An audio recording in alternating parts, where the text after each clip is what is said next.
And who was in the hot seat? Coming up. A big decision for new York School District 1 middle school. The Board of Trustees is expected to vote tonight on its name, mascot, and school colors.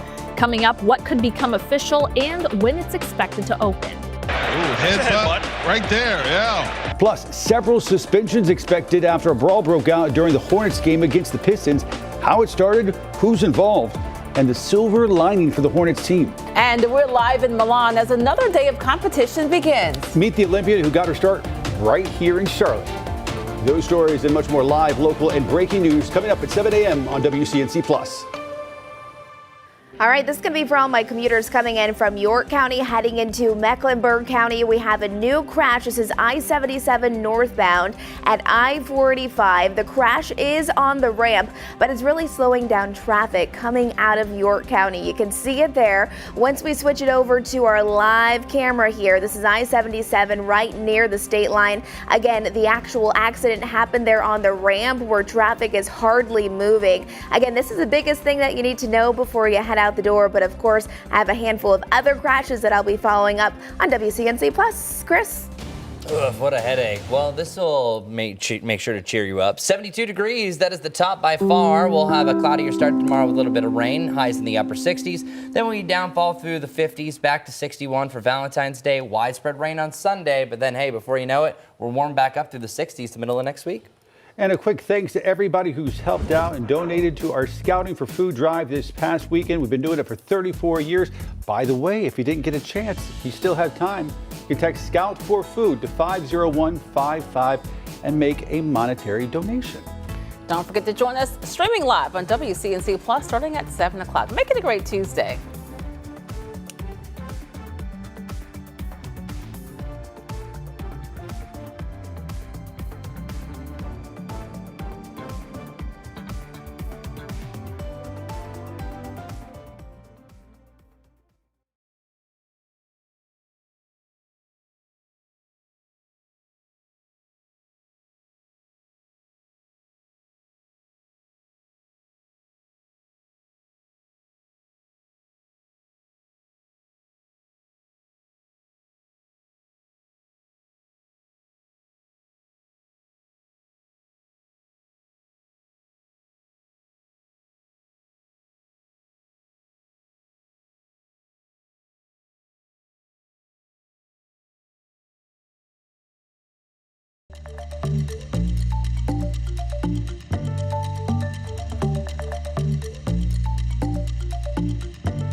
Streaming live at 7 a.m. right here on WCNC Plus. I'm Ben Thompson. And I'm Lisa Washington. Great to have you with us on this Tuesday. We're going to start things off with a check of your forecast. Meteorologist Chris Mulcahy standing by.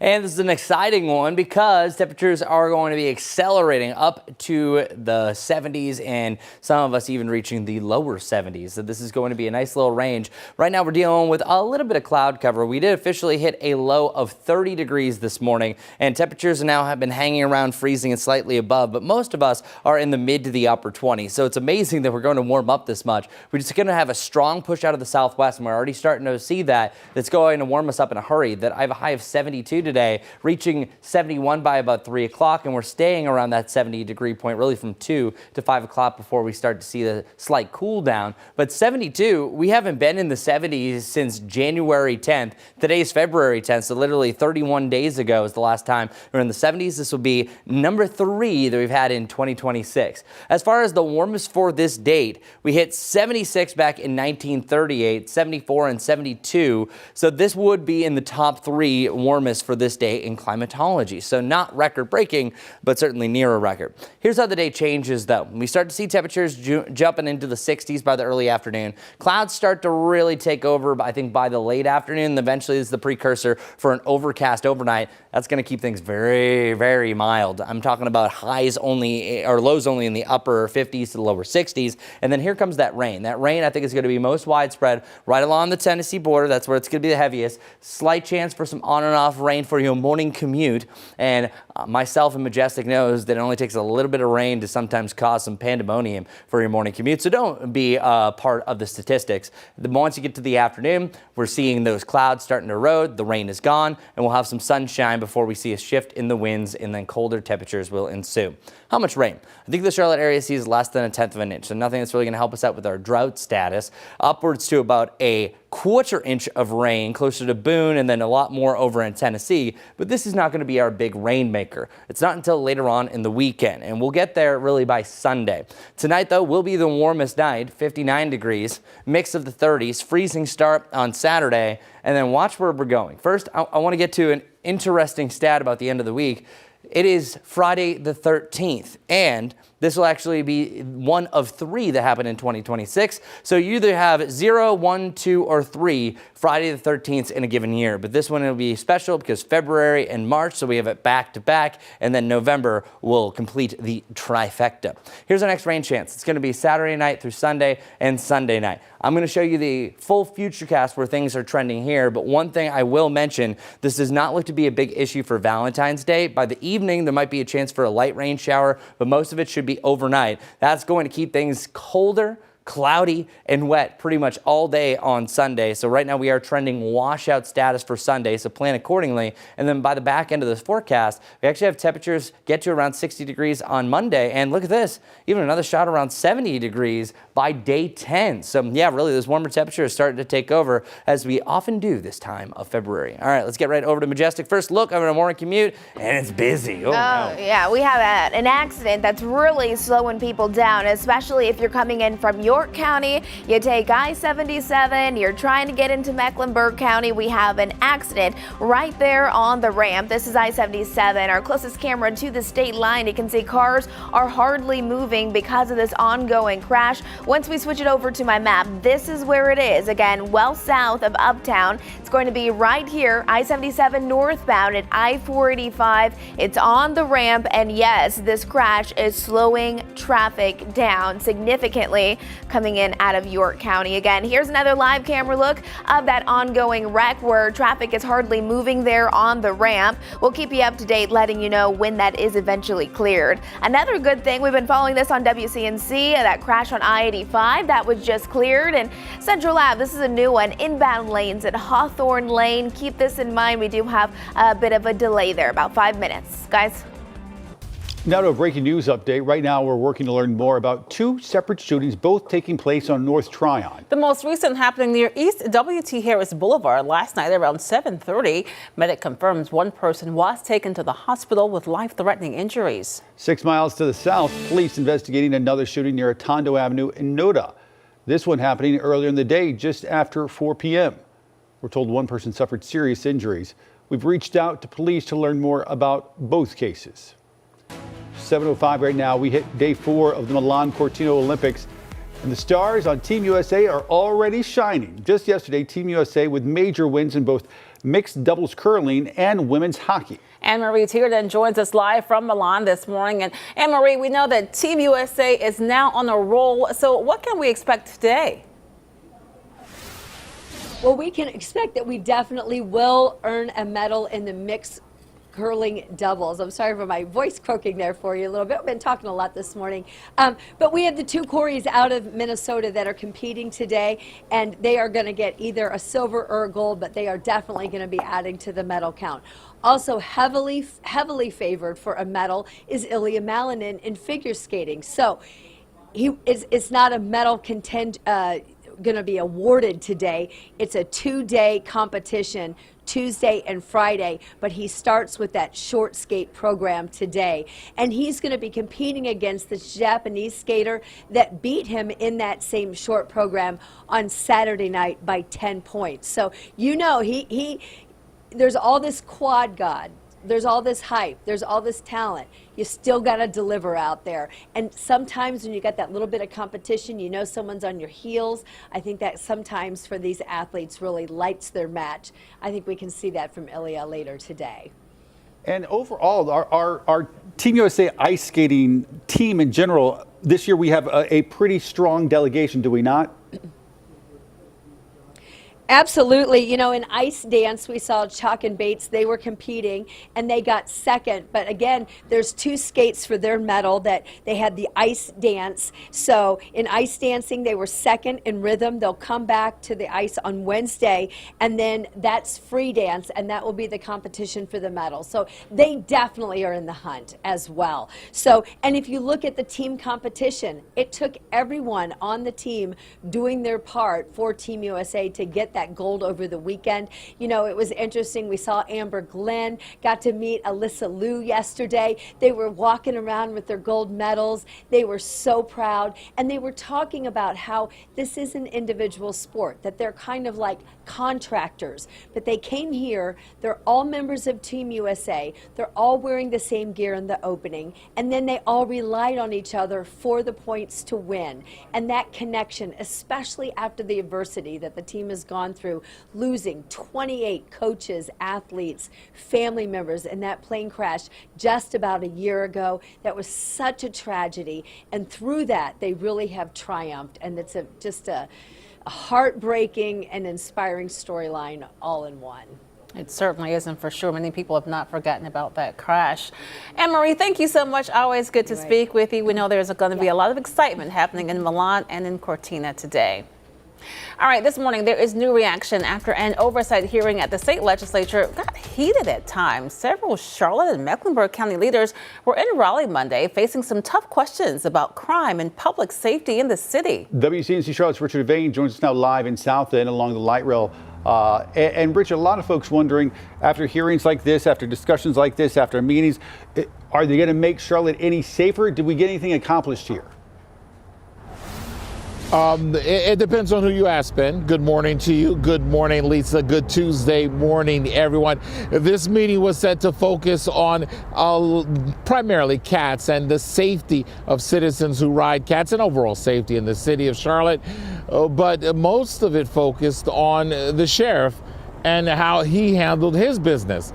Now, the Republican-controlled committee questioned the Charlotte mayor, city manager, police chief, district attorney, and the Mecklenburg County Sheriff during that lengthy hearing yesterday that focused on crime prevention, transit safety, and spending priorities. But interim CAT CEO Brent Cagle wasn't asked any questions about the transit system. Lawmakers did raise concerns about CAT security funding, but we're told spending on transit safety has increased by the city manager, Marcus Jones. Committee leaders say they plan to revisit the issue in future hearings. Now, city leaders did outline crime trends, security initiatives, and preparation for major upcoming events. But most of the tension centered on Sheriff Gary McFadden, who declined to answer several questions like his staffing, actually whether he worked along well with his staff, other issues like why was there a studio in the sheriff's office, a music studio for some of the inmates. And he cited he could not answer a number of questions because of that ongoing Bureau of Investigations probe. Take a listen. I really thought that the hearing would be a little bit more focused on the transit system particularly, but it really wasn't. The DA did a great job of explaining some of the issues he's having with his agency or his department in some ways that the General Assembly could partner with him in addressing some of those. But the sheriff was very combative and resistant to answering. All we are asking for is respect also. You know, it's political season, so they're trying to play a political game. And that sentiment was echoed by other Democrats after those hearings, who said that this was a little bit more than political theater at a time when this is, of course, election season. We're right here in the south end of Charlotte. Richard Devane, we'll send it back to you.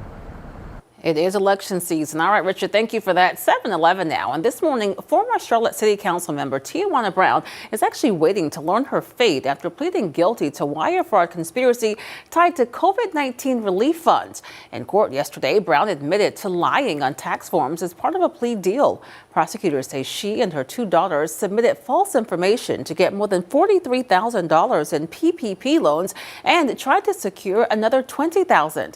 That plea agreement calls for probation rather than prison time. Now, that final sentencing will come later. As of right now, we have not been given a date. When we get that information, of course, we'll pass it along to you. New details this morning surrounding a shooting in Burke County. The suspect in that crime now dead after an hours-long standoff. Statesville police say Joel Wimbish Jr. was wanted on several felony charges after a shooting last Tuesday at the Microtel Inn on Lansdowne Drive. Authorities say they were trying to take Wimbish into custody Thursday when he barricaded himself inside a home in Hildebrand. Officers say when they finally got inside the home, they found him with a self-inflicted gunshot wound. He died at the scene. A historic Blowing Rock restaurant moving on after a devastating fire. Bistro Roca was destroyed a couple of weeks ago. Now, its sister restaurant, Hellbender Bed and Beverage, is taking on the bistro staff and its menu. They posted this picture on Instagram announcing the news and thanking the community for its support. And we want to stop and say thanks to everybody out there who donated to our Scouting for Food drive this past weekend, our 34th year, teaming up with the Scouts to help folks in need. And you know what? There's still time to give. You can text Scout for Food to 50155 to donate money.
7:15 right now on WCNC Plus. The memorial outside Nancy Guthrie's home continues to grow as the search for her enters now its 10th day. Today's show host Savannah Guthrie posted a video Monday saying the family believes their 84-year-old mom is still out there. Reed Binion reports as a second purported deadline passed Monday. A second purported deadline has passed in the disappearance of Today's Show host Savannah Guthrie's mother. According to a purported ransom note sent to a Tucson TV station, Nancy Guthrie's possible abductors demanded $6 million by 5 p.m. Monday. The note included a threat to Guthrie's life if demands weren't met. Just hours before that deadline passed, Savannah Guthrie posted another video to social media, this time addressing the public instead of her mother's alleged kidnappers. We believe our mom is still out there. She was taken and we don't know where. And we need your help. People seem to have been heeding that call, with new billboards going up across the country urging anyone with information about the case to call authorities.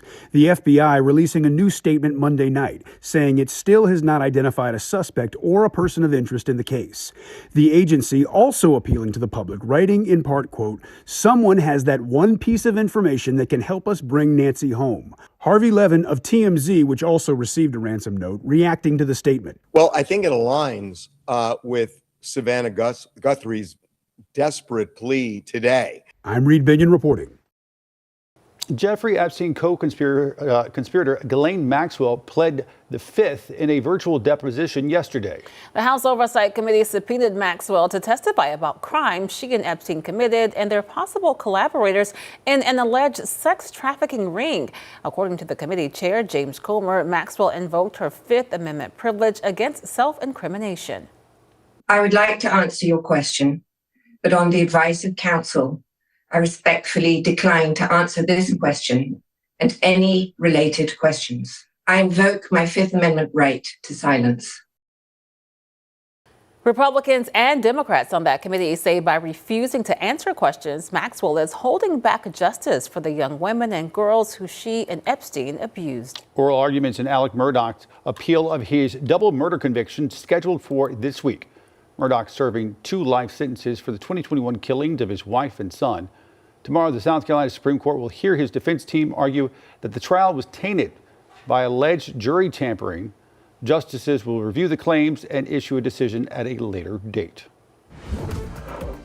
We have a slight rain chance coming up really tonight and tomorrow, but then after that, this one stands out for the rest. We're almost in it's gonna rain criteria, especially on Sunday. I'm gonna break down the timing of this, how much rain you can see, and if this is gonna be any help for our current moderate drought across much of the area.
Welcome back. Thanks as always for following us on WCNC Plus. Always on, always with you. 61 degrees is what we're going to have for this coming Saturday. Now, I should actually color this pink because this is Valentine's Day.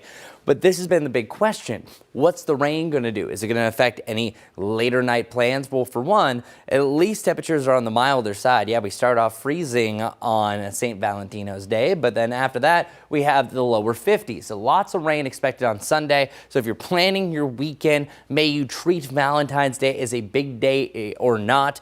Sunday is the day to really maybe stay inside, get some cleaning done, cuddle, whatever you want to do, because widespread rain is taking over. It's almost looking like a washout for your Sunday. Like as of right now, scenario 1 is keeping that cold rain around longer. And when I say cold rain, I'm really talking about the upper 40s to the lower 50s much of the day. Rain will be even heavy at times. Scenario 2 moves a little bit faster, and that allows some drier air to work in, so it's not as widespread. But regardless, there's one thing in common. Both these have a very wet Sunday on the way. So again, change your plans if you already were planning maybe an outdoor picnic on Sunday. Don't do it. It's not looking like it's going to happen. Here's the big bad beast that is going to potentially bring us some rain. This is 7 a.m. on Sunday. So at that point, we're really starting to see things crank up. But realistically, it could arrive as early as your Saturday evening. So right now, I would say that there's a high confidence that a majority of the rain arrives Sunday morning into the afternoon, but the first signs of rain, I think, could arrive as early as 6 to 8 o'clock on Saturday evening. Now, this is just an outside chance. It's not like really set in stone because there's still really some vast disagreements. We usually just go, hey, what's the general correlation? What's the trend? It's going to be a wet Sunday. Really, the only question mark is going to be your late Saturday or late Valentine's Day. Here's 10 o'clock. At that point, still some really hefty rain, especially on the eastern side of the state. Warmer air will be in place. That's not really a snow issue whatsoever. Even the wintry mix that we were anticipating for the high country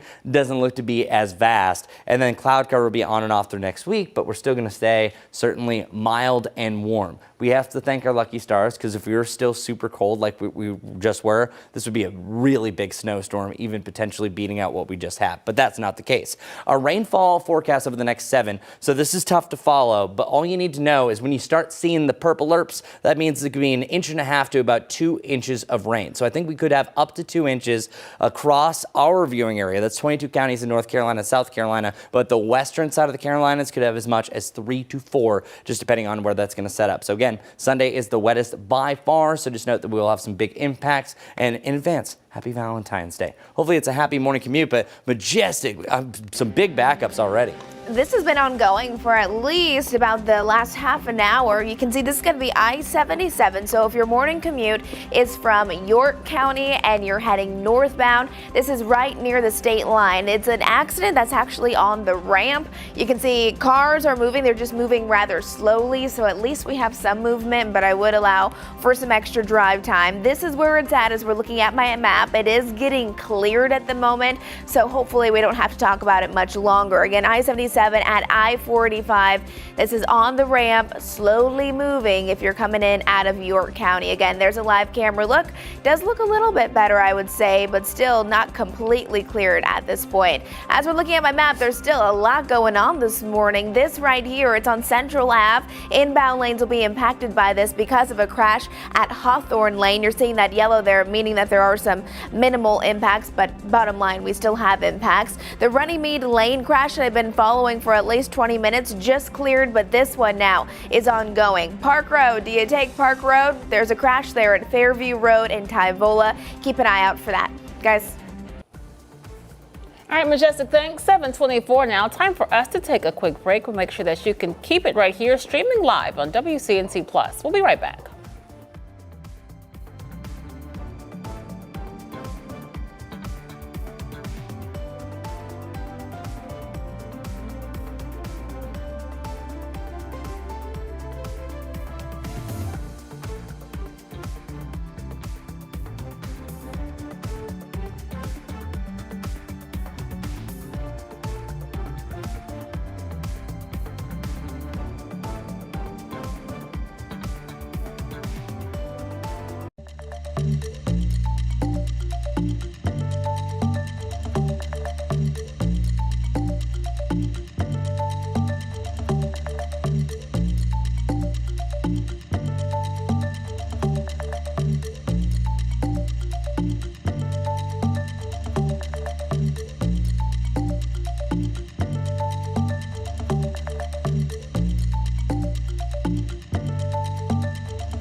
Well, hello there. We have some sunshine to start off the day. It is chilly, though. 33 degrees in Charlotte. It's going to be in the 60s before you know it. 30 degrees right here around Rock Hill, but 60 degrees by noon. Yes, that's right. The 60s will be here by the early afternoon, and we are talking about a huge warm-up. I'm talking about the lower 70s later on this afternoon. That's why I've been calling it the pick of the week. It is going to be a delightful day, so get outside and enjoy it. I really like the way things are trending. So here's a look at our 7-day forecast.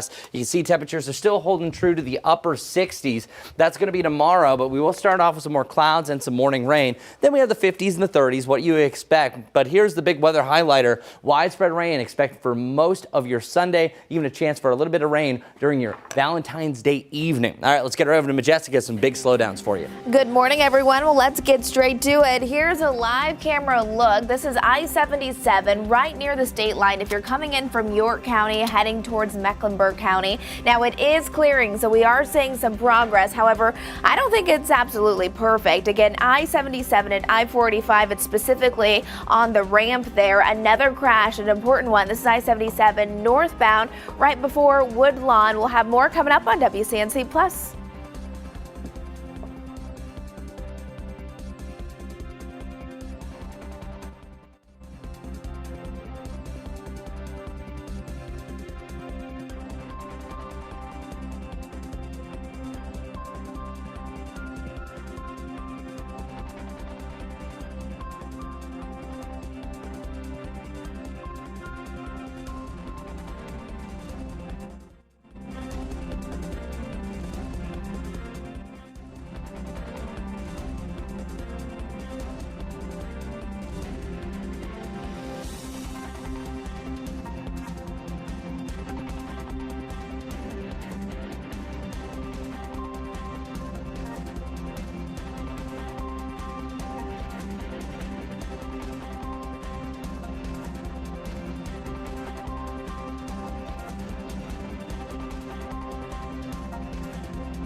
Thanks for streaming live on WCNC Plus on this Tuesday morning at 7:30. I'm Lisa Washington. And I'm Ben Thompson. A deadly shooting in Northwest Charlotte is renewing calls for action after 50-year-old Ina Lang was shot and killed outside her work at a Bank of America branch.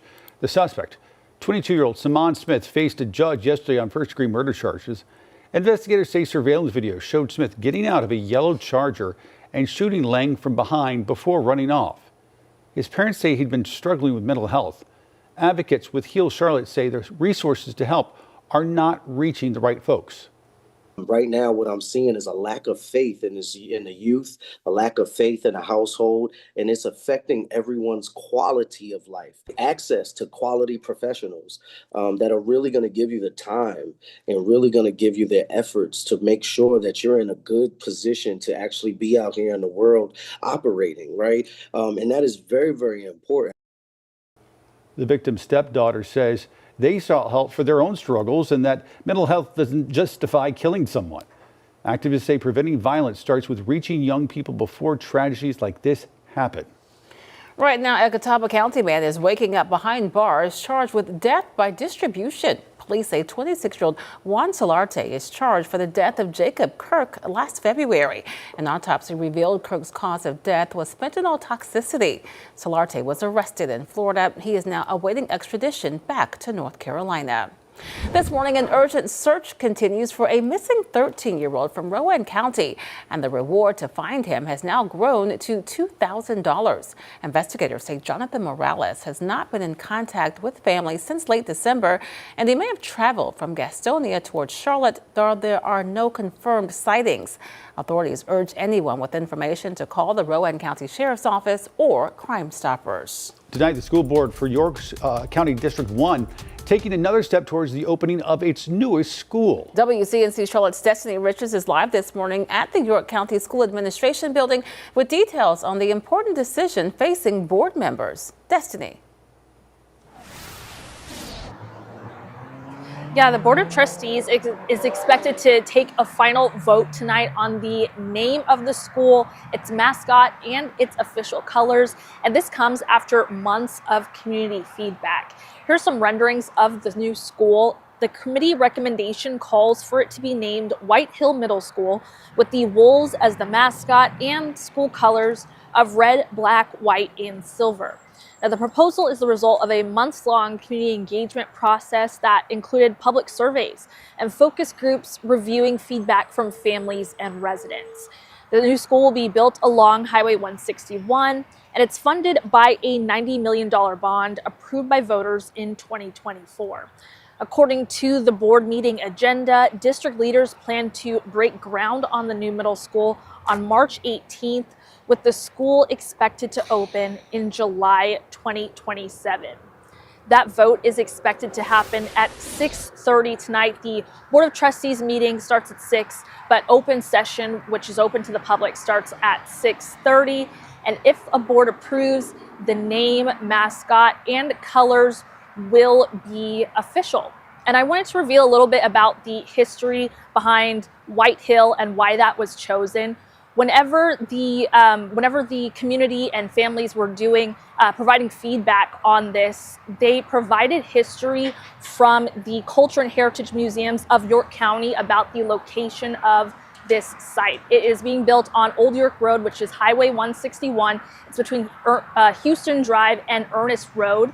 And basically, the site is near Fishing Creek and the historic White Hill Church, which once operated as a school for African American children following emancipation. And a 1936 map identifies the area as White Hill School, and the church itself is still standing today. So a little bit of Black History Month history for you right there behind the chosen name for the school. But a lot of different titles were up for consideration. The committee ultimately chose White Hill Middle School. So we'll see if the board approves all of this at the meeting tonight. I'll send it back to you guys live. All right, Destiny, thanks. Now to a health alert. Officials confirming the first measles case in Union County, linked to a child who went to an Indian Trail urgent care center. Officials say that child does not attend school in the county. If you visited AFC Urgent Care on Independence Boulevard last Tuesday from 5:20 to 8:15, you may have been exposed. Well, good morning, everyone. Coming up, we're going to be talking about your allergy report because, yes, we are starting to see some signs of it. So that's my little tea-ski for you. It is 33 degrees right now. We actually hit our low already for the morning, 30 degrees, and we'll continue to see temperatures climbing on up. Today is going to be a staggering warm-up. I'm really excited for all of us. Check this out. This is where our forecast has the 30s, then the 40s. So within a 2-hour period, we warm up 10 degrees. And then another 2 hours after that, we warm up 13 degrees. You only get this type of warm-up is if you really crank up the winds out of the southwest. This is exactly how we exceeded expectations for multiple days before and after the Christmas holiday, and we're going to see the same thing. Meanwhile, you don't have a lot of cloud cover to start off the day. Eventually, that is going to drag in as we have Exhibit A, this quasi-stationary front, as it's called, is turning into a warm front. That means we're going to borrow a lot for some of the warmer air southwest of us. And as that's driving in, that's quickly warming us up more than what we would usually have just with any sunnier day. That's why it's so warm today, and that's why we're also changing our lows to highs by about 40 degrees, which is unusual, especially for this time of year. So here's what's going on. We're going to see more clouds by the back end as that front rolls in, but oftentimes behind a warm front is a cold front. That's exactly what this is. It's a mid-latitude cyclone. So that's going to allow for some more rain heading into tomorrow. That clouds things up. A little trough tries to drive up more rain as well. And then eventually this is going to pass, and that's going to allow for some sunshine, but the winds shift. And once that wind shift happens, you start to put a cap on our warm up, and then eventually we will cool down behind this. But today, also another milestone. I was bringing this up yesterday on WCNC Plus. Yesterday, our sunset time was at 6 o'clock, but now we can officially say all sunsets will now be after 6 p.m. until November 1st. And what happens then, the day after Halloween? Well, we are falling back. So at that point, that's the end of daylight saving time. It officially, we spring forward, by the way, March 8th, so that's happening sooner than you think.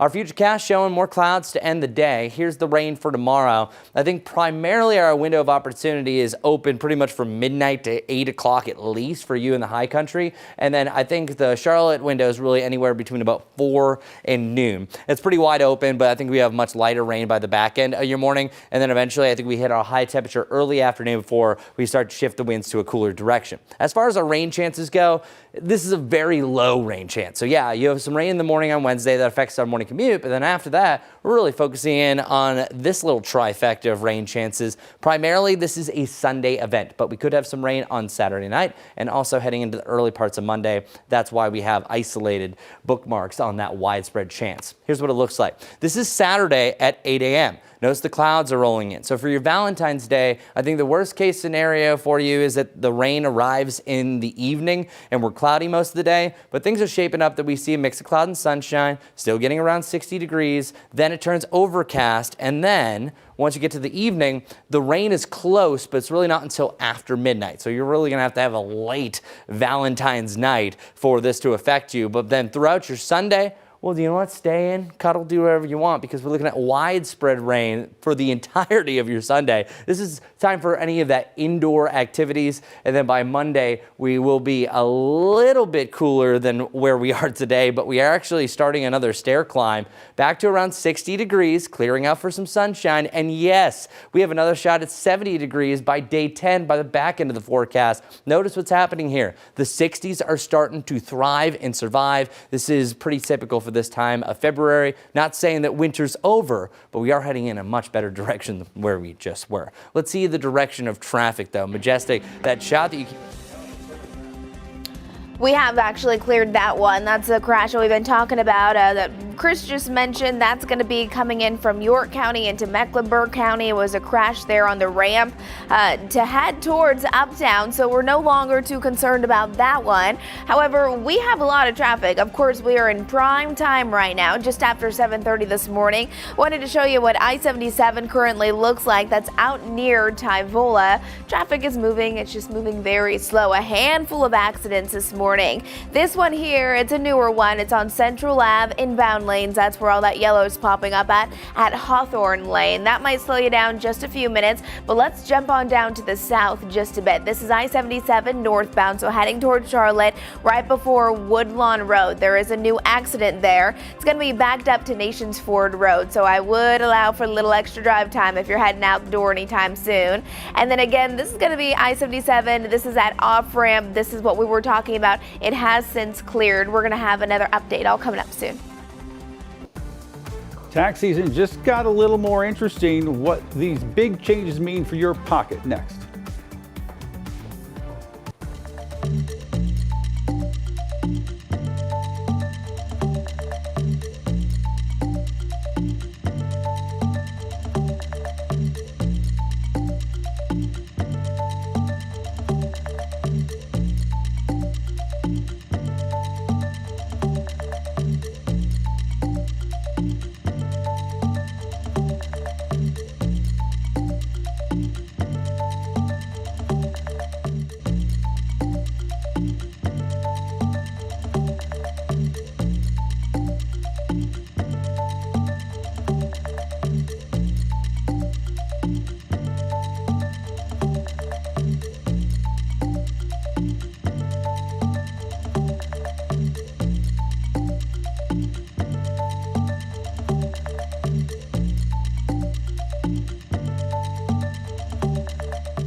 Time is now 7:42. A live look of Uptown right now. Looks pretty good on this Tuesday morning. We're going to check in with Chris soon. He'll give us an update on the weather as well as the upcoming allergy season. Stay tuned. That's coming up in just a few minutes. According to new data released by the Federal Reserve Bank of New York, Americans may be feeling a bit better about the job market, but their household finances tell quite a different story. It shows the share of Americans who say they're worse off now financially than they were a year ago just hit its highest level in more than 2 years. The report also found growing pessimism about the year ahead, with more expecting their financial situations to deteriorate. Still, the survey showed modest improvement in views of the labor market and the ability to pay down debt. Now, you've likely received your tax documents by now. The Trump administration made a lot of changes under the big, beautiful bill that could mean a lower tax bill and a higher refund for some filers. Jen Sullivan explains the biggest changes that you'll see this year. The deadline to file your 2025 taxes is quickly approaching. I would just get it done as soon as possible. Lisa Green-Lewis is a CPA and tax expert with TurboTax. Here's what she says you need to know. First, a higher standard deduction. That means more of your money is shielded from federal taxes. For single filers, it increases to $15,750, up from $15,000. For married couples filing jointly, it increases to $31,500, up from $30,000. Second, a higher state and local tax deduction, commonly known as SALT. It allows you to deduct your state and local income taxes or your state and local general sales taxes. That cap jumps to $40,000 from $10,000 for married couples filing together. You may also be able to deduct your property taxes as long as your income or sales taxes doesn't put you over that $40,000 cap. In those high property tax states and state tax states, they'll be able to claim some more of those deductions. Third, a larger tax credit for children. Parents can receive $2,200 per child. They must be under 17 at the end of the tax year, among other requirements. If you work in an industry where you get tips or overtime, there are some changes you need to know about. Eligible workers can deduct up to $25,000 in tipped income. If you're a service worker, like a firefighter, police officer, you can deduct up to $12,500 in overtime. Last year, the average refund was around $3,100, according to the IRS. With these new changes, some can expect an even higher refund. We are expecting filers to see up to $1,000 increase in their refund or lower balance due. The deadline to file your taxes is April 15th. For Consumer Watch, I'm Jen Sullivan. Target's making big changes as it works to win back customers. The company says it's restructuring parts of its organization and cutting about 500 roles, mostly in supply chain and district level positions. No store level jobs are affected, and Target says it plans to reinvest in its stores with more staffing and new training. Leaders say the goal is to streamline operations and improve the shopping experience after losing ground to some competitors. Impacted employees have been notified and will receive support as the company moves forward. Eddie Bauer's U.S. and Canadian store operator has filed for bankruptcy, citing falling sales and ongoing industry challenges. The company says most stores will stay open for now as it restructures and works through a court-supervised sales process. If a buyer isn't found, some locations could eventually wind down. Leaders say the move is meant to stabilize the brand and keep its remaining operations running. New findings about your morning cup of coffee may interest you. See how coffee benefits brain health. Next on WCNC Plus.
You know I love to answer your questions, especially right here on WCNC Plus, but we got a little more time. So this is a really good question. When does allergy season begin? From Concerned Person with Allergies. Well, thank you very much, Concerned Person with Allergies. Here's the deal.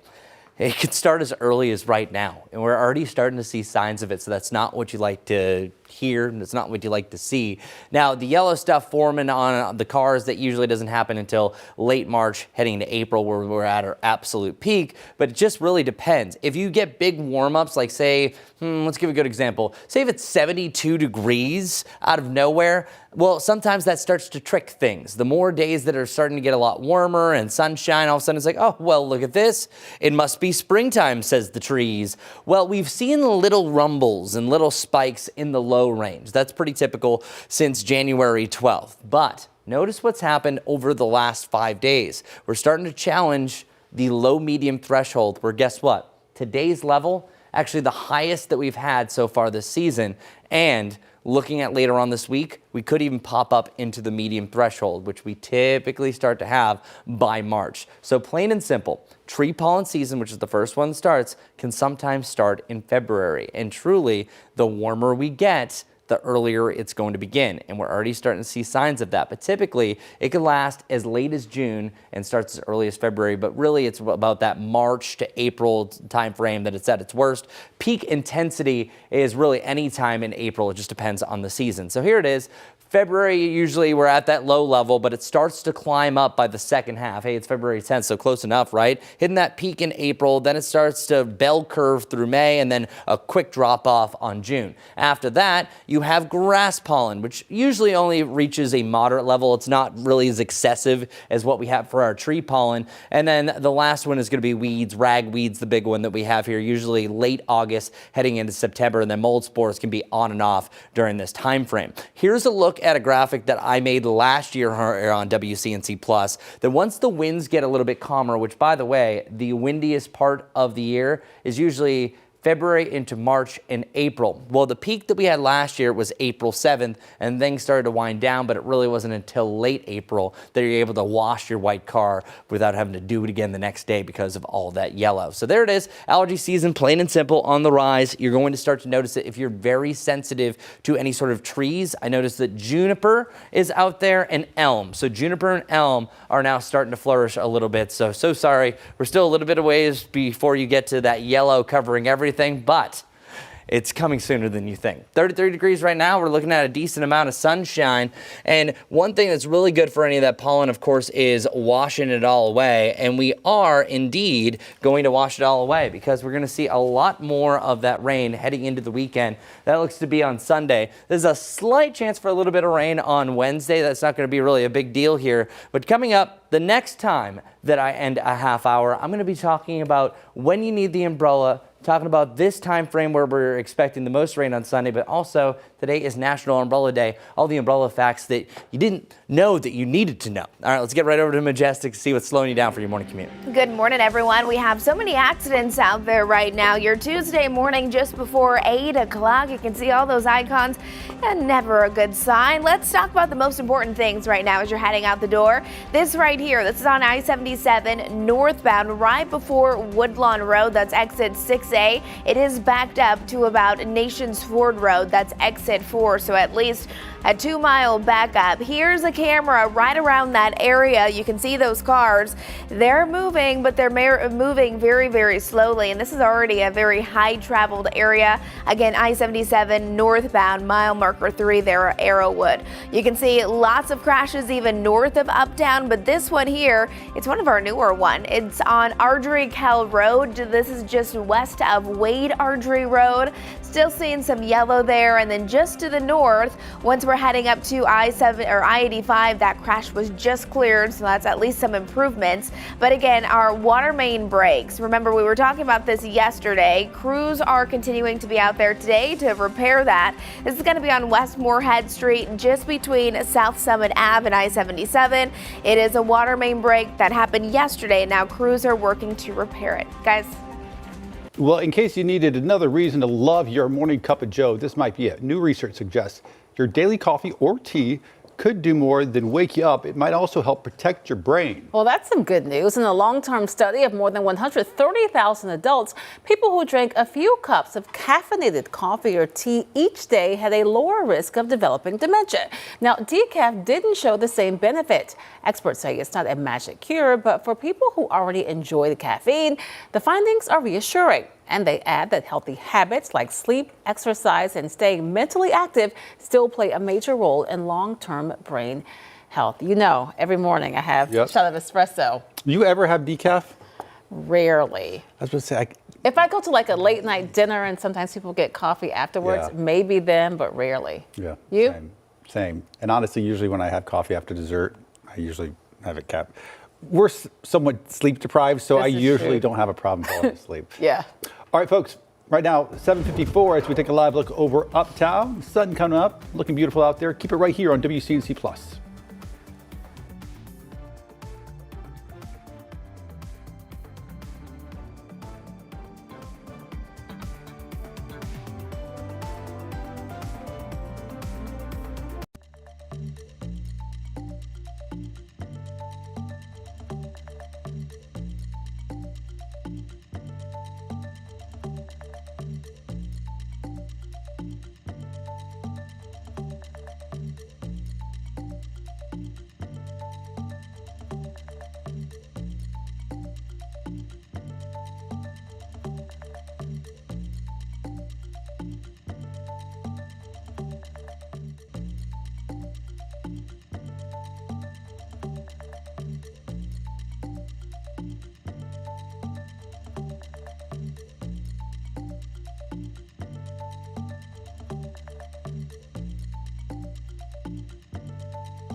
Who's ready for one of the biggest warm-ups that we've had this season? That's right. We are starting off near freezing and could warm up to as much as 40 degrees for our highs. Many of us are still below that freezing point, but we're about to zoom those winds out of the southwest, gusting as high as 20+ miles per hour. More clouds to end the day, but we are anticipating the lower 70s by about 3 o'clock. So this is going to be a big time warm up. Also, clouds increase. That's actually our best friend at night. That's going to keep things really mild. So tomorrow we do have a chance for some rain, but nothing too wild. Temperatures in the upper 50s with on and off showers. Our next big rain chance, though, is not the one that happens tomorrow morning. It's Saturday night, Sunday, and Sunday night. Looks to be widespread rain. 72 today, though, still mainly above average. All right, Majestic, what do we need to know about your morning commute? Good morning, everyone. We have an active start to our Tuesday morning just before 8 o'clock this morning. Lots of icons on my map, but one specifically that I do want you to know about if you are getting ready to head out the door. This is I-77 northbound right before Woodlawn Road. That's exit 6A. We do have an accident there. It's backing things up to about Nations Ford Road. You can see those cars moving very slowly. We'll have more on WCNC Plus.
Thanks for streaming with us right now at 8 o'clock on WCNC Plus. I'm Ben Thompson. And I'm Lisa Washington. This morning, new reaction after an oversight hearing at the state legislature got heated at times. This happened yesterday. Several Charlotte and Mecklenburg County leaders were in Raleigh on Monday to face some tough questions about crime and public safety in the city. WCNC Charlotte's Richard Devane live now in South End along the light rail.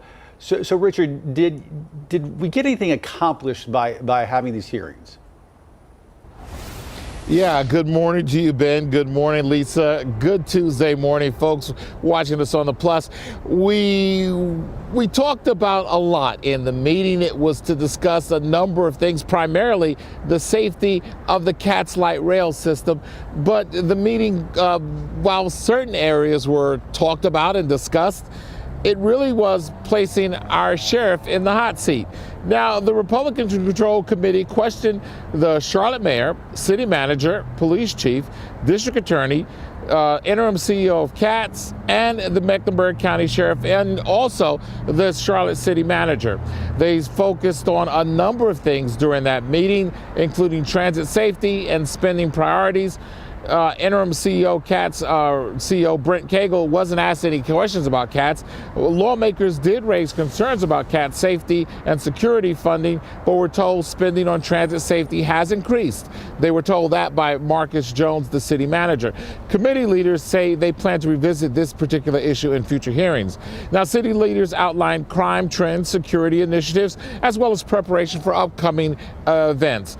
But most of the tension and the discussion and time centered on Sheriff Gary McFadden, who declined to answer several questions about his staffing in other areas. He was citing an ongoing State Bureau of Investigations probe. Take a listen. I really thought that the hearing would be a little bit more focused on the transit system particularly, but it really wasn't. The DA did a great job of explaining some of the issues he's having with his agency or his department in some ways that the General Assembly could partner with him in addressing some of those. But the sheriff was very combative and resistant to answering.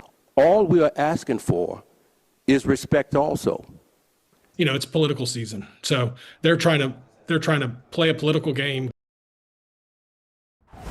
And after the meeting, two other Democrats said that this was no more than political theater, in kind of paraphrasing what they said. Of course, the committee says that it can revisit some of these issues to see if some of the items discussed and talked about are how the city is doing at a future time.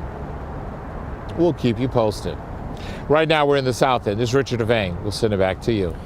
Richard, thanks. This morning, former Charlotte City Council member Tijuana Brown is waiting to learn her fate after pleading guilty to wire fraud conspiracy tied to COVID-19 relief funds. In court yesterday, Brown admitted to lying on tax forms as part of a plea deal. Prosecutors say she and her two daughters submitted false information to get more than $43,000 in PPP loans and tried to secure another $20,000. That plea agreement currently calls for probation rather than prison time. Now, that final sentencing will come later. As of right now, we have not been given a date. When we get that information, of course, we'll pass it along to you. New details this morning surrounding a shooting in Burke County. The suspect in that crime now dead after an hours-long standoff. Statesville police say Joel Wimbish Jr. was wanted on several felony charges after a shooting last Tuesday at the Microtel Inn on Lansdowne Drive. Authorities say they were trying to take Wimbish into custody Thursday when he barricaded himself inside a home in Hildebrand. Officers say when they finally entered the home, they found him with a self-inflicted gunshot wound. He died there at the scene. A historic Loin Rock restaurant moving on after a devastating fire. Bistro Roca was destroyed a couple weeks ago.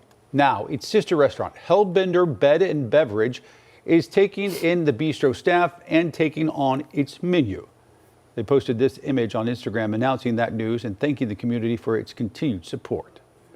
8:04 right now. Turning back to your forecast. And boy, does Chris have a doozy of a day. Yeah, first off, just look at this. This is definitely dance-worthy. We have blue sky and temperatures that will be warming up so quick you don't know what to do with it, where every couple of hours we're almost 10 degrees warmer. So we start in the 30s, then the 40s, the 50s, the 60s, and could it be the 70s by the end of the road? Yeah, that's right, because look at noon, 60 degrees. Look at 1, 66, right around 70 once you get to about 2 o'clock. That is a substantial warm up through the day. That means from 9 to 2 o'clock, we are warming up by about 25 plus degrees. We're at 34 right now. The warm up machine is about to start, and it's a short alert because it is perfect shorts weather. Now, it depends where you're from. I am a New Englander, so right, this is our thrive and survive. Whenever it hits the 70s, you're going to be wearing shorts. Maybe if you're originally from Florida or here, you might be saying, Chris, you're crazy, but I guarantee you're going to be seeing a lot of people wearing shorts today. Temperatures getting into the lower 70s, I think, for at least 3 hours. That's amazing. So maybe you don't want to wear something like this for a swim, but just letting you know, pick whatever you would like, because today it was an easy choice for pick of the week. It's going to be beautiful. We will pick up more clouds later on in the day. 72, though, oftentimes the warmest day, especially from what we just went through, is going to reach that criteria for the best day of the week. Futurecast gusts are showing a change in the winds, and that strong push out of the southwest is going to blast in that warmer air. I think some gusts as high as 20 miles per hour, but it's that blowtorch wind, and oftentimes winds can pick up the pollen count. And I just was talking about when could allergy season begin. That's what one of you asked. Well, I actually have a forecast for the highest level we've had so far this season on Thursday, up to around that moderate level. And before you know it, I think a couple weeks from now, we're going to be talking about this reaching the high levels, especially when you have these type of warm-ups with a lot more days in the 60s. Mother Nature gets a little confused, and it's going to be like, oh, it is time. By the time we get to the weekend, it's also going to get a lot of water. That's one thing that also can stunt sometimes for these trees from starting to pollinate is if you have a drought, and we have a big time drought. So we kind of have a split of a bunch of different scenarios here. Widespread rain is expected on Sunday. That is the wettest day of the week, but our next chance for rain is right here. We see some spotty showers arriving in the mountains between about midnight and 4, from 4 to 6 to 8. That's where we're seeing some scattered rain across the Charlotte area. So we could have some very light rain to begin your Wednesday morning commute, or for bus stop goers by the afternoon when the kids are getting home. Talking about sunshine eventually cooling down. But here it is, widespread rain anywhere from Saturday night through Sunday night. The only way that this is going to change is if this continues to delay itself like the trend that we're showing. That would mean more of a dry entirety of your Saturday, and this is mainly just a Sunday morning into Sunday afternoon event. But as of right now, this is 1 a.m. on Sunday. You really just have a cloudy end to your Valentine's Day. So good news if you have any late night plans. And then our widespread rain, I think, is going to be the heaviest either side of noon, eventually fading out and clearing out as we work our way into your Monday morning. How much rain could fall? Anytime you see the purples on here, it shows about 1.5 inches to 2 inches of rain. I think could easily fall across the area. Some much needed rain, as I brought up that D word, the drought status. We desperately need a lot more rain. I think at least 2 inches per week to really try to solve this before we really get into the growing season. As far as where our temperatures go after reaching its peak, we're still holding true to the 60s on Wednesday. We'll have another spike back to 61 on Saturday. The coldest day with all that rain is Sunday, but waste no time warming back up. The 60s thrive, survive once again back to around 70 next Thursday. So yeah, that warmer air is really starting to take over. So maybe some of those groundhogs might have been right, but we'll see. It's still a little bit too early to tell. Let's get right over to Majestic. What's the news update that people need to know? We just have a lot going on this morning. A lot of icons still popping up on my map just after 8 o'clock this morning. But truthfully, this will be the most impactful thing as you are heading out the door. This is going to be I-77 right before Woodlawn Road. An accident there backed up to about exit 4. That's Nations Ford Road. You can see cars are moving, but they are going to be moving very slowly. So yeah, keep this one in mind. Probably allow for a few extra minutes if that is your morning commute that you typically drive. Another thing, this is just outside of 45. This is out near Ballantyne, but it's Ardrey Kell Road, just west of Wade Ardrey Road.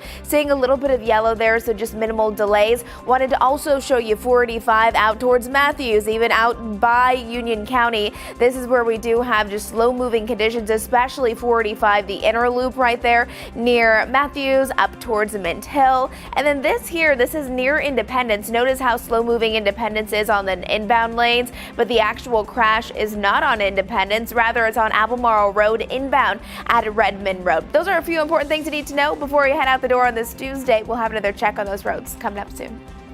Majestic, thanks. And we want to say thank you to everyone who's donated to Scouting for Food over the weekend. It was our 34th year partnering with the Scouts to collect food for those in need.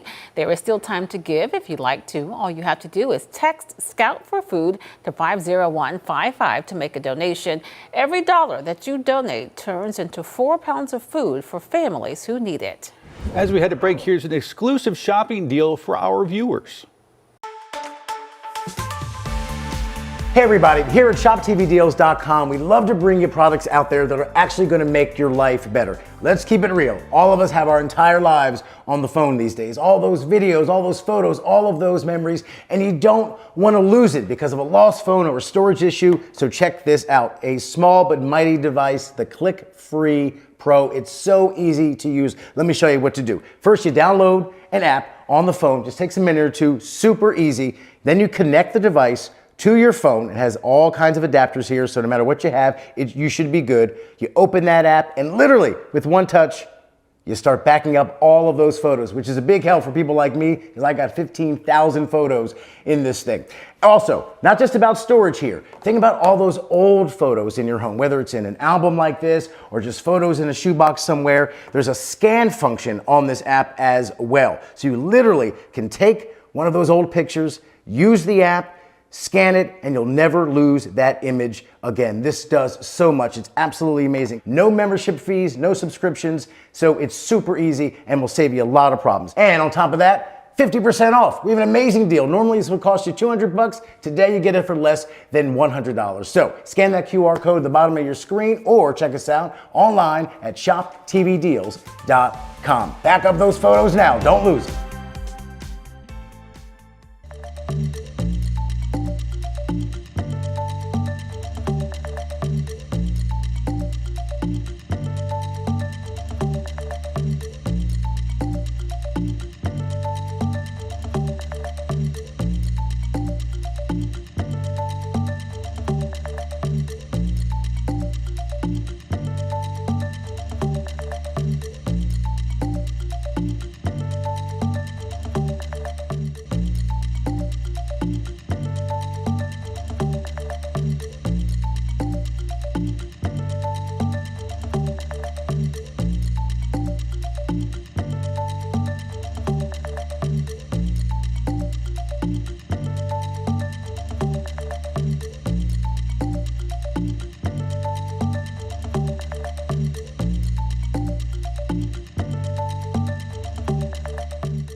Approaching 8:14 now, Ghislaine Maxwell, the co-conspirator of sex offender Jeffrey Epstein, says that she will answer lawmakers' questions if she gets clemency from President Trump. Meanwhile, lawmakers had the chance to review unredacted Epstein files released by the Justice Department.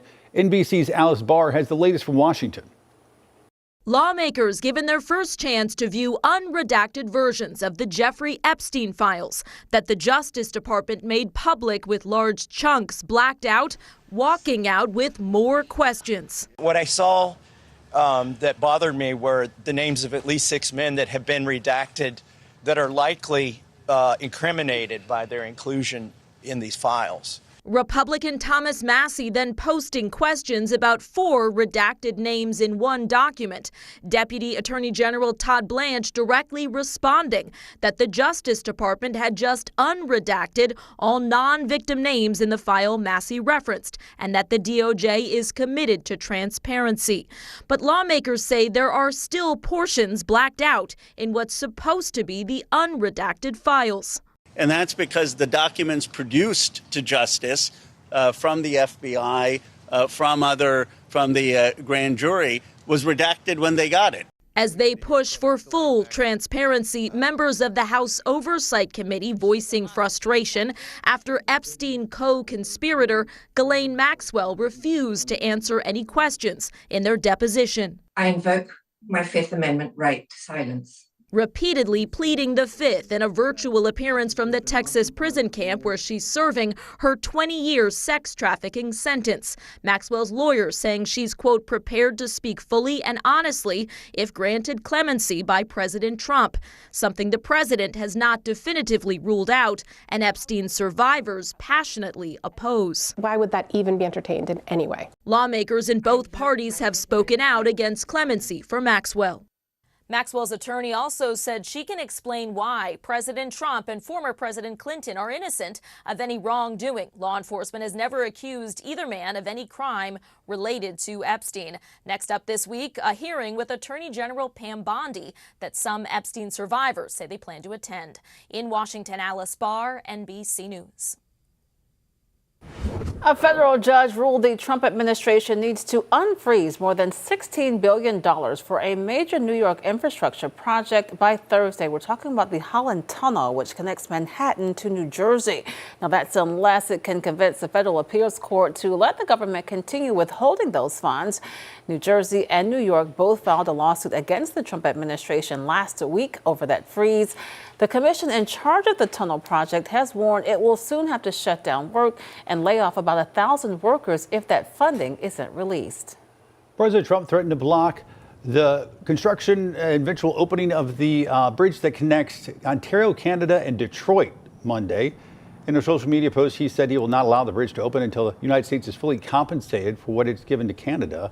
Trump's post comes after he has threatened to add additional tariffs on Canada over a possible trade deal with China. Later this year, China is expected to reduce its tariff barriers on certain Canadian products. 8:17 right now, National Umbrella Day. You won't need it today. Chris is going to tell us more about umbrellas and if we'll need one anytime soon.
There's literally a national day for everything, but this one I can really get on board.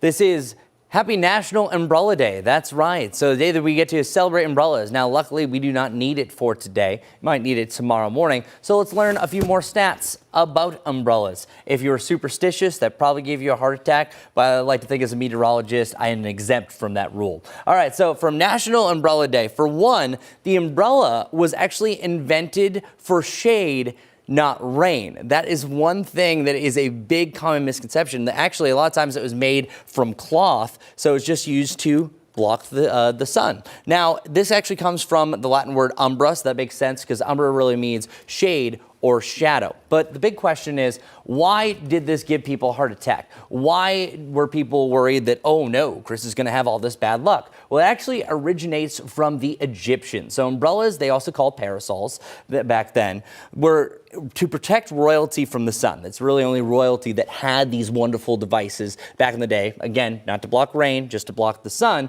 So opening up one of these inside was an insult to the sun god Ra. He didn't like that. He liked to smite if you insulted him. So he would actually prompt misfortune and vengeance upon the household just because they say, hey, you don't need me. So eventually he's going to strike some vengeance. Some other stats that I thought were really interesting, that there was another reason for the superstition, because they're a lot more under control right now. And we have umbrellas from all over the place. By the way, this one's from Hopewell High School, so shout out to you. Well, back in the day in the early 1900s, they were a little finicky. So when you did this, well, wait, hold on, I did press the button.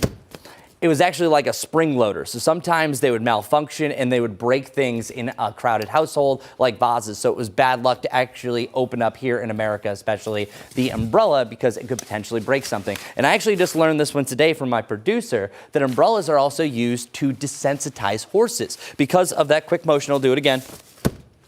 Oftentimes they'll jump, so they'll open up umbrellas around a horse so they become a little bit more comfortable. And now you know. Happy celebrations of National Umbrella Day.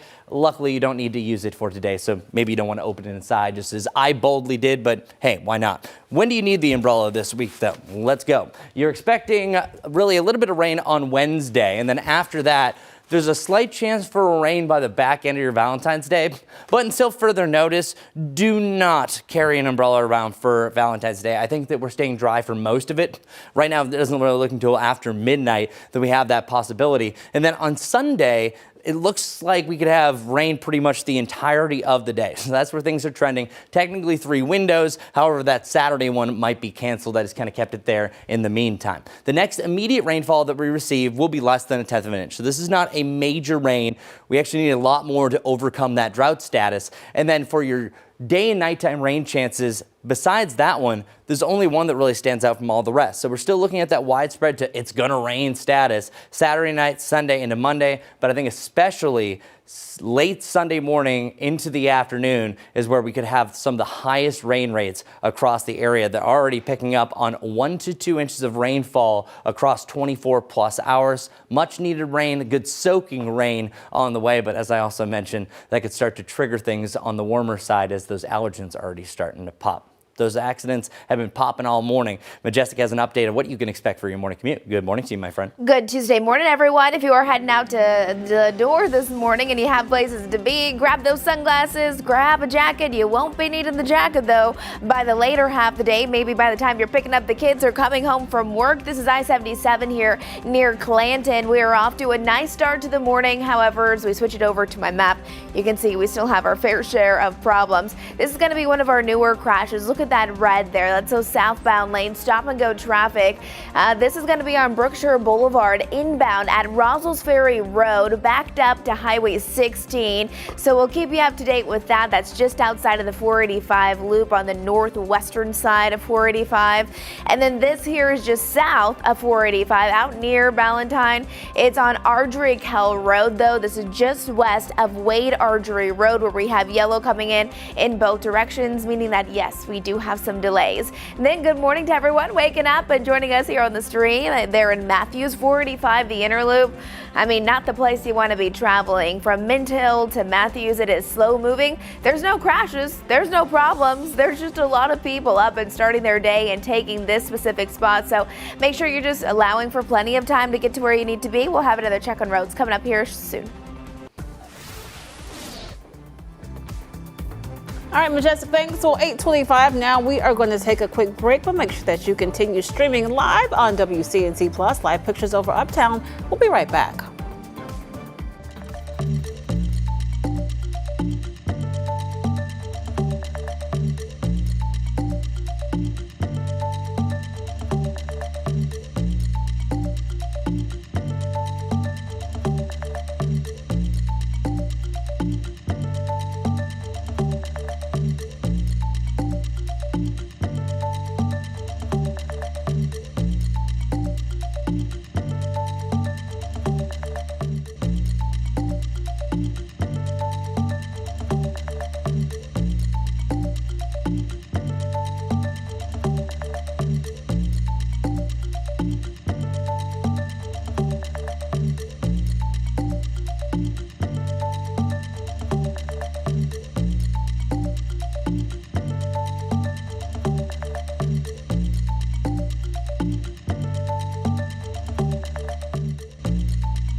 Good morning. Check out that blue sky. It's a beautiful day. Yes, it is freezing for most of the area. 34 right now in Charlotte, 30 for you in Hickory, 29 in Morganton. But get ready. We're about to turn on the blowtorch. The strong wind out of the southwest is the best way that we can warm up. So yeah, we're going to melt even more of that lingering snow that has been stuck in the shade. High temperatures getting into the lower 70s as early as 2 to 3 o'clock. This is the top though. By tomorrow, we're starting off cloudy with a chance for rain. High temperatures still reaching the upper 60s before we see a cool down. Then the 30s and the 50s mixing throughout heading into Valentine's Day. And then the wettest day looks to be on Sunday. Widespread rain through much of the day. And then beyond that, nice little warm up should be in the 60s most of the following week. All right, Majestic, you've had a very active morning. What do people need to know? It's busy and it continues to be busy even though we are heading close to that 8:30 time frame. This is what it looks like on I-77 right now. This is out near Clanton. Not too terribly bad there. However, we do still have a handful of ongoing wrecks, which I am covering for you all morning long on WCNC. Plus, this crash here, it's going to be just northwest of Uptown. It's on Brookshire Boulevard inbound at Rossell's Ferry Road. It is backed up to Highway 16, so you can see that red indicating stop and go traffic. Keep this in mind as you're heading out the door.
You are streaming live on WCNC Plus at 8:30 on this Tuesday morning. I'm Lisa Washington. And I'm Ben Thompson. A deadly shooting in Northwest Charlotte is renewing calls for action.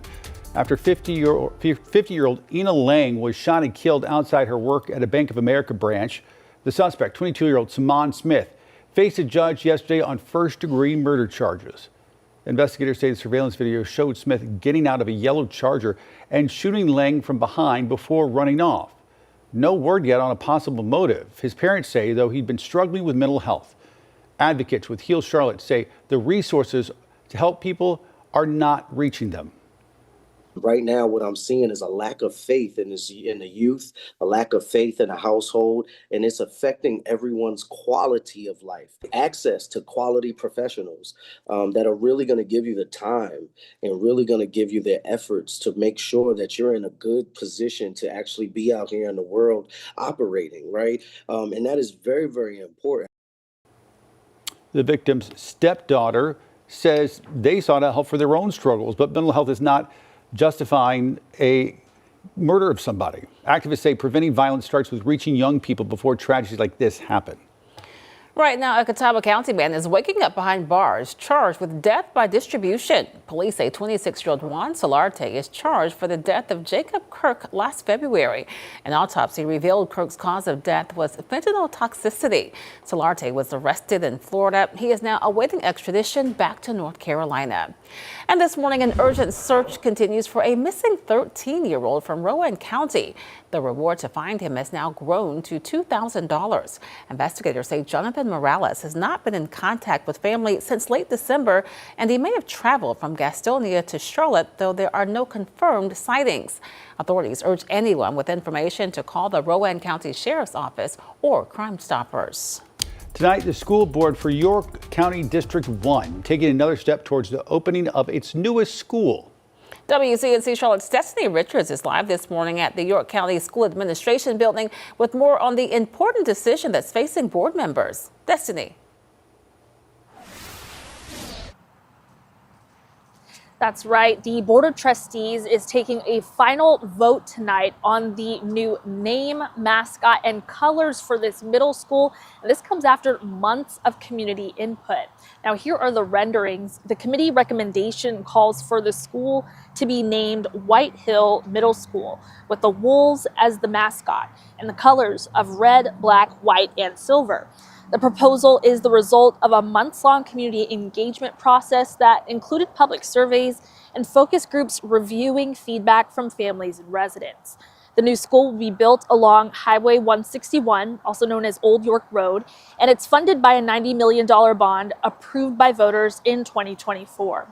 According to the board meeting agenda, district leaders plan to break ground on the new middle school on March 18th, with the school expected to open in July 2027. So a lot going into the final recommendation being presented to the Board of Trustees tonight at 6:30. That's when they will make that vote. And if the board approves, this new name, mascot, and school colors will all become official. I'll send it back to you guys live here from York. Destiny, thanks. Now to a health alert. Officials confirming the first measles case in Union County is linked to a child who went to an Indian Trail urgent care. Officials say that child does not attend school in the county. If you visited AFC Urgent Care on Independence Boulevard last Tuesday from 5:20 until 8:15, you may have been exposed. All right, buddy, everybody, buddy. Well, you are my buddies, right? Thank you for joining me here on WCNC Charlotte. Well, this morning we dropped down to 30 degrees, and now let the warm up begin. See these arrows where they're coming from? This is a strong push of warmer air. This isn't just, hey, it's sunny, we're going to warm up. No, we got some extra help. We got a warm front that's going to roll through today. That's going to blast temperatures into the 60s at least, but I'm calling for 72. That's right. This will be a significant shift. We're talking about a 40-degree temperature swing from your low to high for the afternoon. More clouds by the end of the day, but that doesn't really matter too much. I think that we hit the 70-degree threshold really between about 2 and 3 o'clock. Last there for a few hours before starting to drop off, which, by the way, the last time we were in the 70s, this will be the third time this year. We did it back exactly a month ago, January 10th, 31 days ago. So yeah, it doesn't get much better than this. And I remember that day. It was glorious. Then all of a sudden it started to get super cold. As far as the record for this day in climatology, we're not going to hit it. That's 76. But just letting you know, this type of setup, when you have a strong wind out of the southwest, especially in the mid-levels, it mixes in a lot more of that warmer air. This is what happened either side of Christmas, why we had a record-breaking Christmas and record-breaking days before and after. 72, though, check this out, still in the top 3. And looking back at it, 2023 and 2024 also had highs in the 70-degree range. So, hey, it's just a magical, warmer February day in Charlotte history.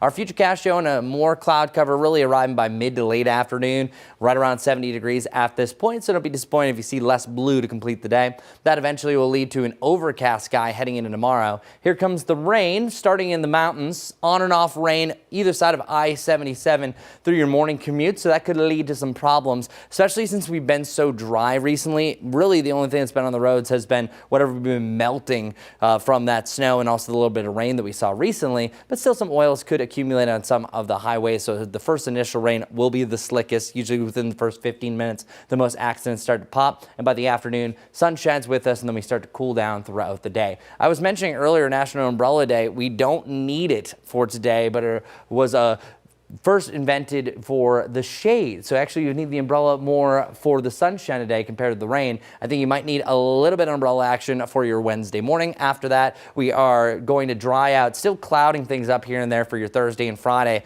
Starting around freezing on Saturday, back to 61, but our new average high, 56. We dropped that on Friday, but for the most part, we're above average, y'all. And we will see another return back below the norm. That's on Sunday. Sunday is the big wet weather maker. This is where we're expecting most of the rain this week. 1 to 2 inches of rain is possible throughout the day. And then after that, we're going to see a nice little rise in our temperatures. 59?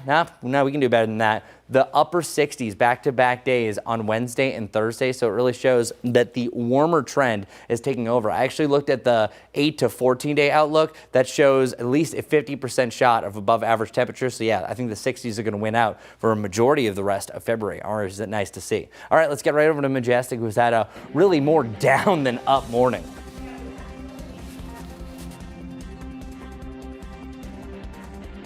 Morning, everyone. We have a handful of accidents still. I mean, look at my map. Still over a dozen, nearly 2 dozen current wrecks. Kind of overwhelming taking a look at this map, but talk about a couple of the most important things. This one is going to be northwest of Uptown. It's on Brookshire Boulevard, inbound at Roswell's Ferry Road. It's backed up to Highway 16. This red right here, that is going to be stop and go traffic. So we're seeing that right there when it comes to those inbound lanes. Just to the east is a Sugar Creek Road. If you take it for your morning commute, a new accident just reported there at W.T. Harris Boulevard. Heading down to the south now, this is University City Boulevard at Cameron Boulevard. There is a reported crash. I'm seeing mainly green around there. However, we do have some red nearby. And then finally, this one here is our newest accidents on I-485. If you take the outer loop of that at Harrisburg, you will have slow-moving conditions. About a 10-minute delay between exits 39 and 43. So as you can tell, we have a lot going on this Tuesday morning. Slow it down. We'll have another check on those roads coming up soon, guys.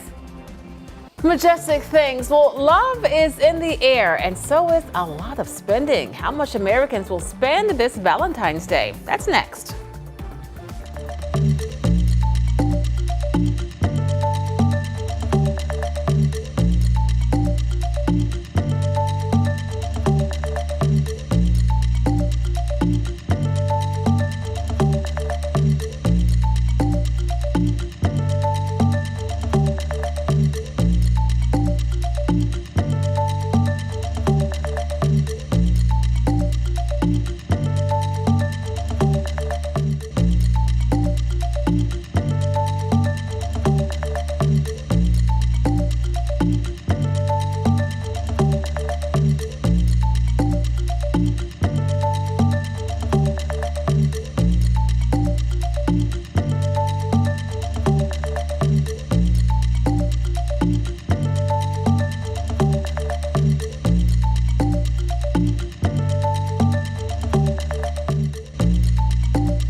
The National Retail Federation expects Americans will spend about $29 billion on Valentine's Day.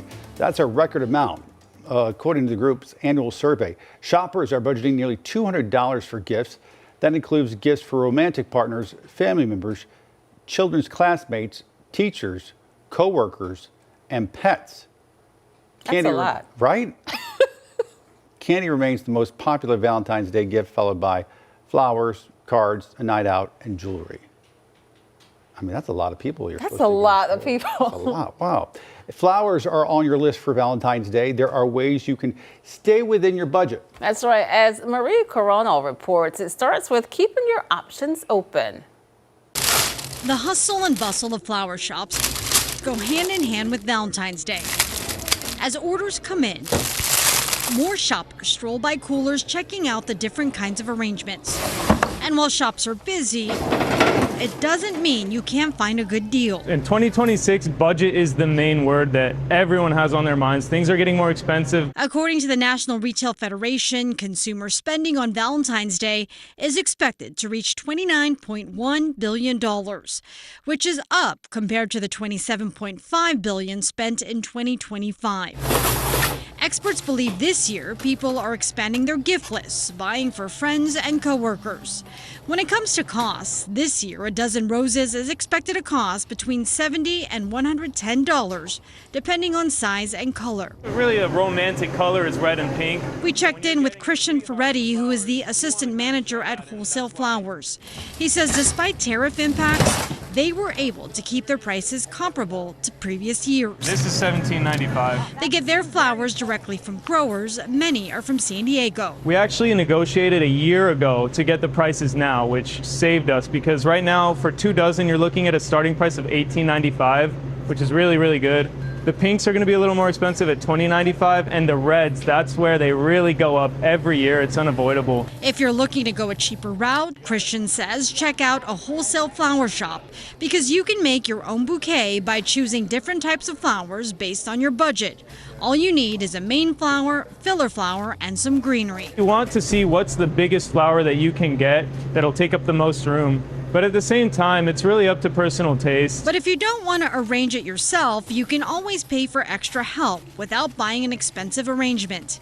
Tom Cedavong is a design department manager. He says check with your florist to see what options are available and be upfront about how much you want to spend. You come in and select the flowers by the bunches, and we do a wrap for you. You get them at wholesale costs, with a small little fee attached to it. We usually work with people's budget depending on what they're looking for. And the last piece of advice, don't wait until the last minute because you won't have much selection left to choose from. Good advice there. Now, after all those money-saving ideas, experts say the real secret to romance might be something simpler. Small acts of kindness, such as a thoughtful note, a favorite snack, even taking a chore off your partner's plate can build connection far beyond February 14th. Many couples find that creating little rituals throughout the year matters more than a single holiday. And no matter how you celebrate, showing up with intention tends to matter more than anything you can buy. The Buddhist monk Walk for Peace expected to finally reach Washington, D.C. today, ending a months-long walk from Texas that's drawn crowds across the South, including right here in our area. Their quiet walk has inspired thousands, thanks in part to their calm presence, saffron robes, and their rescue dog, Aloka. The monks say their goal is simple, to encourage mindfulness and peace at a time of deep division. They'll mark their final stretch with appearances at the National Cathedral and the Lincoln Memorial before returning to Texas later this week. And I can honestly say they changed my life. I still write down, today is my peaceful day, the first thing I do when I get into work today. Now, our forecast hearts are showing a warmer day for Valentine's Day, especially compared to where we have been. Not as warm as today. I'll let you know what the hearts are casting and how close we are to rain for Heart Day. Coming up, I will have the full forecast as well as a look at some icy things that people are doing across the United States.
Hi, this is Story Sprinkle. Time for our Tuesday Tail Wagger, along with the friends at Animal Care and Control. Let's bring on today's Tail Wagger. His name is Wes. Right now, he's in foster care. They say this is a sweet dog.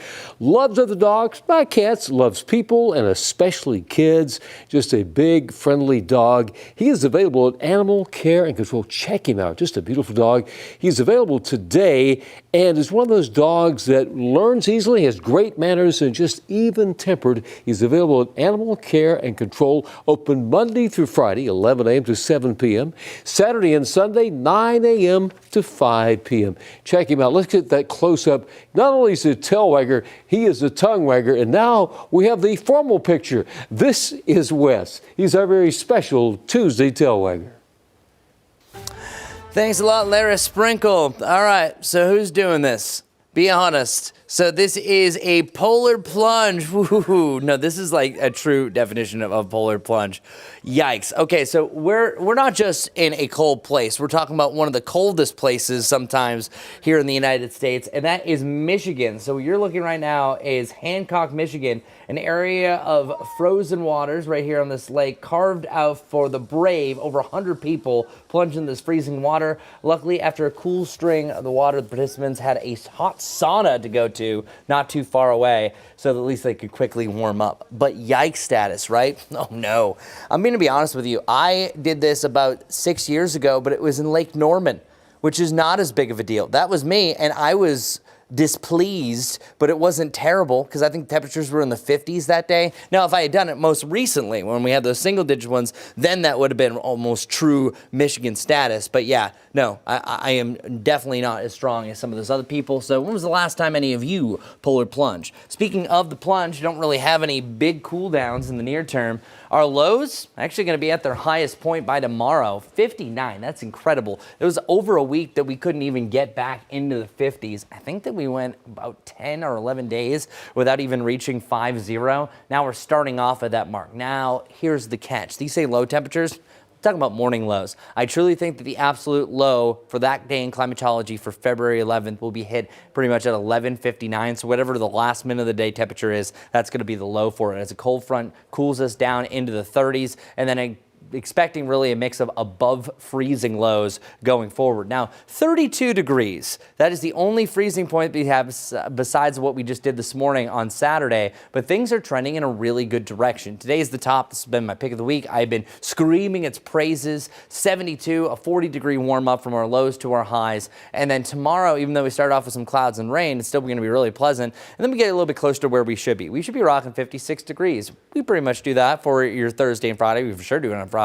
Back above the norm before we see the day that is the wettest, and that's Sunday, 53 degrees, and eventually things are going to be back on the rise. We see a nice mix of the 60s through the latter part of next week, even a shot at 70 degrees for the 19th. And I looked at the 8 to 14-day outlook, and things have a better chance of above average temperatures as well. So that means the 60s are really going to start to win out. As far as our precipitation chances, already went through recently for your National Umbrella Day. You might need it tomorrow morning. Could have a damp morning commute, less than 1/10 of an inch of rain. Most of your Saturday, Valentine's Day, is going to be dry. I think it's cloudy, 61, and then 80%, already an 80% chance for numerous showers on Sunday. I think Sunday is trending to be a washout. The only thing that's going to change that is if we work in some drier air. Could have a lingering shower heading into Monday, and then after that, we are drying out. So our WCNC tower camera showing the best day of the week, the pick of the week. Lots of sunshine before we see some more clouds. Enjoy the lower 70s. We don't always see it. It's actually close to a record than where we should be.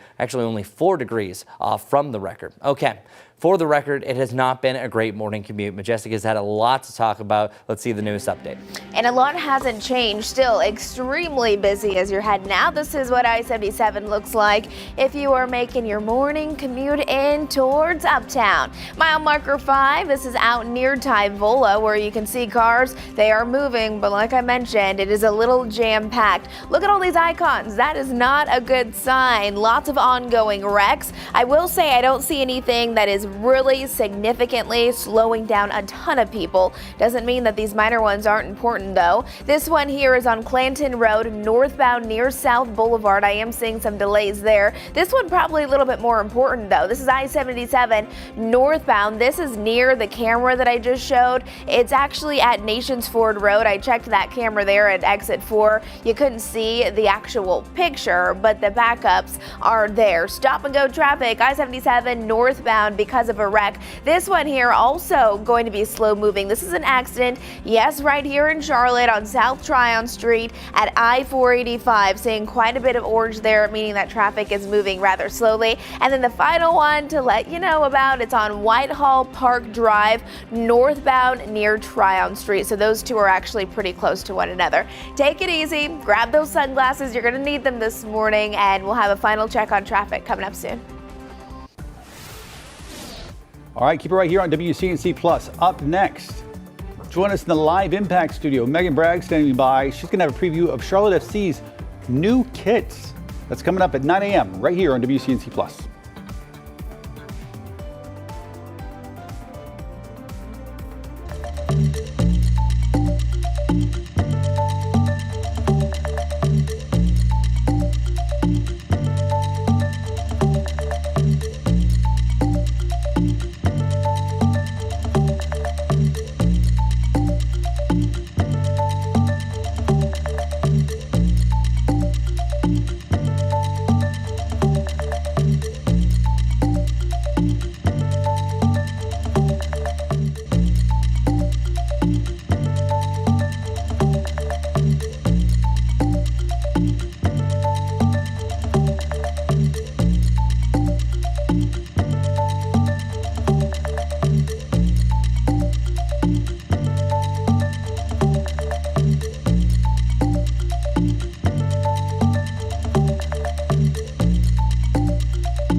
It's a gorgeous shot here. Wind's starting to pick up, which by the way is a nice warmer wind. Temperatures will be, before you know it, back into the lower 70s. That's right, we haven't done this in about a month, y'all. I'm super excited. Temperatures are close to 40 degrees already, and we are anticipating a nice zoom up to around 70 as early as 2 to 3 o'clock. Our Jerry Hunt Supercenter 7-day forecast does show that this is the top, though. Tomorrow, very mild. We start off with clouds, slight chance for a little bit of rain, but still 68 degrees. Temperatures eventually will fall behind a cold front, keeping us in the 50s for a couple of days. A little comeback to around 60 for Valentine's Day with more clouds, but we are anticipating widespread rain. Could start as early as Valentine's Day evening, but it's mainly widespread throughout your Sunday, and then before you know it, we'll be back to the 60s through most of the following week. All right, one last look at traffic, Majestic. It has been an interesting morning. Yeah, everyone really pay attention as you're heading out the door. It has been busy, and I know lots of people will be out and about, riding their bikes, walking, going on runs with the beautiful weather today, so be mindful of everyone out enjoying it. I-77 here, this is mile marker 5 out near Tyvola. Traffic is moving kind of slow. We would expect that, but look at all of these accidents. One thing to know about as you are heading out the door this morning is this crash here. It's going to be on Clanton Road near South Boulevard.